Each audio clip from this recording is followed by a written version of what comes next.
আচ্ছা খেয়াল করো আমরা বাইনারি থেকে ডেসিমেল অক্টাল এবং হেক্সাডেসিমেলে কনভার্ট করব কিভাবে করব আমরা এখন ডাইরেক্টলি কি করব বাইনারি থেকে অক্টাল ডেসিমেল এবং হেক্সাডেসিমেলে কনভার্ট করব প্রথমে ডেসিমেলে কনভার্ট করার নিয়ম হচ্ছে যেই বাইনারি নাম্বার থেকে ডেসিমেল করব সেই বাইনারি নাম্বারটাকে তার বেস দ্বারা গুণ করব এবং এগুলোকে নাম্বারিং করতে হবে নাম্বারিং করে নাম্বারটা বেসে করব যেতে হবে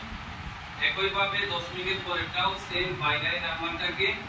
আর বেস দ্বারা গুণ করব এবং দশমিকের পরে হবে মাইনাস চিহ্ন তাই এখানে হবে মাইনাস n ঠিক আছে এই রুলসটা আমরা ফলো করব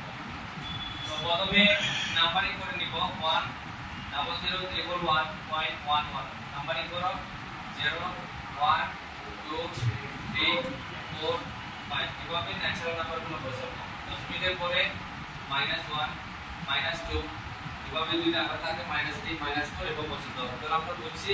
এই ডেসিমেল নাম্বার বাইনারি নাম্বার থেকে ডেসিমেল বা যে কোনো সংখ্যা থেকে ডেসিমেল করতে হলে ওই সংখ্যার নাম্বারের সাথে তার বেসের গুণ এবং কি নাম্বারিং করে নাম্বারটা বসাতে হবে ঠিক আছে আমরা মানটা বসাই 1 ইনটু তার বেস কত 2 1 এর সাথে 1 কি বাইনারি নাম্বার সূত্র অনুসারে 1 ইনটু সূত্র থেকে আছে 2 এটা কোনটা 1 এর উপর যে নাম্বারটা আছে সেটা 5 প্লাস 0 ইনটু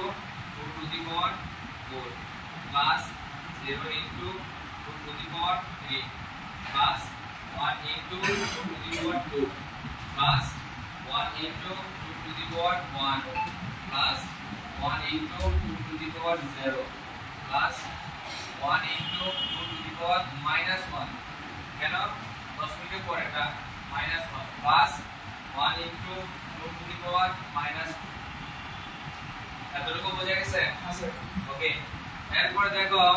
2 টু দি পাওয়ার 5 মানে কত হয় 32 যোগ 0 এর সাথে গুণ করলে না 0 যোগ 0 এর সাথে গুণ করলে 0 যোগ 2 স্কয়ার মানে কত 4 যোগ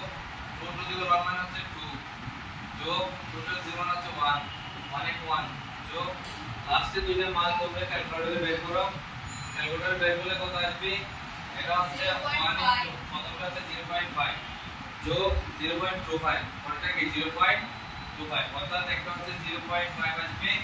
ক্যালকুলেশন করার পরে আরেকটা আসবে 0.25 আসবে